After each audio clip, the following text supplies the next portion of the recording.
In 2023, a former United States intelligence official testified under oath in front of Congress that the government is in possession of non-human biological material recovered from crashed craft.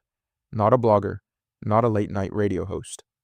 A decorated Air Force veteran testifying under oath with the legal weight of perjury hanging over every word.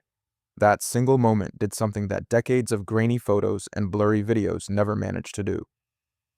It forced the question out of the fringe and onto the floor of the United States Congress. So what if it's true? What if the biggest discovery in human history already happened decades ago, and most of us were simply never told? This is the story of how that question stopped being a joke. Let's start with the moment that started it all. Roswell, New Mexico, July 1947. A rancher finds strange wreckage scattered across his land. Thin, foil-like metal that cannot be cut, burned, or permanently bent. The local Air Force base issues an official press release. The headline reads, RAAF captures flying saucer. Then, within 24 hours, the story changes completely. Military officials suddenly announce it was only a weather balloon. Case closed, or so we were told, for the next 47 years. In 1994, the government finally admitted the original weather balloon explanation was false. The real project, they now claimed, was Project Mogul, a top-secret program using high-altitude balloons to detect Soviet nuclear tests. So, the government lied. Not aliens, they insisted, but a lie all the same. Hidden for nearly 5 decades in the name of national security.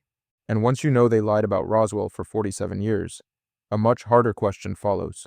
What else have they lied about? And for how long? Fast forward to 2004. Off the coast of California, 2 Navy fighter pilots are scrambled to intercept an unidentified object. Their radar operators have been tracking something impossible for weeks. An object that drops from 80,000 feet to just above the ocean in less than a second. No visible wings, no exhaust plume, no sonic boom. When Commander David Fravor finally gets eyes on it, he describes something roughly 40 feet long, shaped like a Tic Tac, white, smooth, with no visible means of propulsion. It reacts to his approach instantly, as if it knows he's there, and accelerates away at a speed his own aircraft, worth tens of millions of dollars, cannot begin to match. This was not one witness. It was recorded by advanced infrared targeting pods, tracked by multiple radar systems on 2 separate ships, and witnessed by an entire squadron over several days. In 2017, the footage leaked. In 2020, the Pentagon officially confirmed it was real. Not fake, not a hoax. Genuine military sensor data of an object our own technology could not explain. For the first time in modern history, the United States government was on record confirming that its own most advanced pilots, using its own most advanced aircraft, had encountered something they could not identify and could not catch. That admission changed everything, because it meant the conversation could no longer be dismissed as fringe.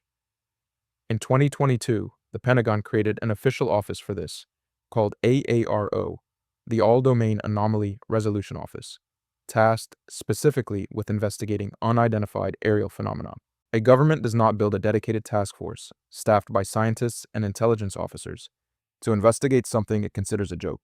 Then came 2023, and the testimony that changed the temperature of the entire conversation.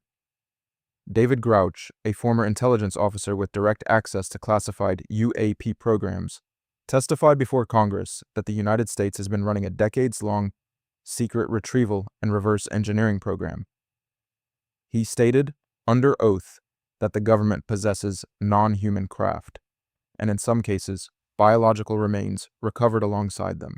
He said the program has operated completely outside congressional oversight, funded through channels specifically designed to avoid accountability, for over 80 years.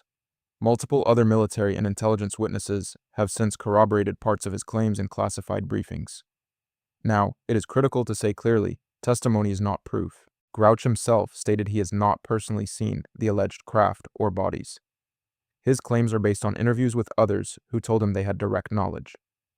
Congress has not confirmed the existence of crashed craft or biological material, and no physical evidence has been made public.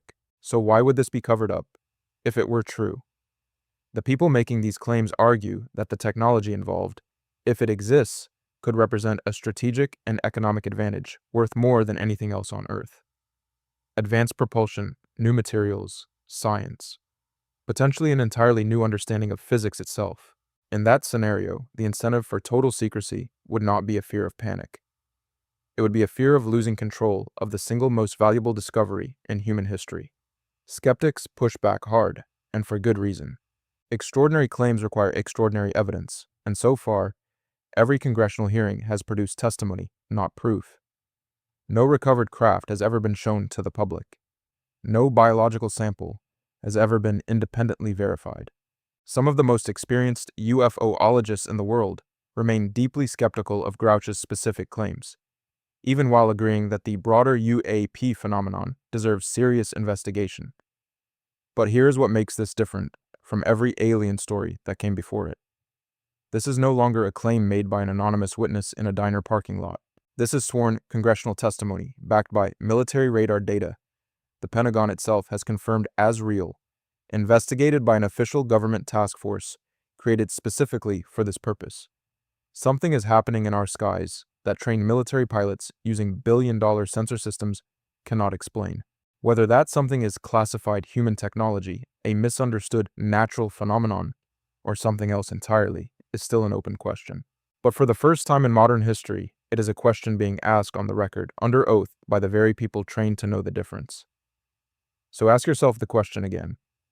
What if we already found them? What if the discovery already happened, and the only thing standing between you and the truth isn't proof, it's clearance? What do you think? Are they hiding something from us?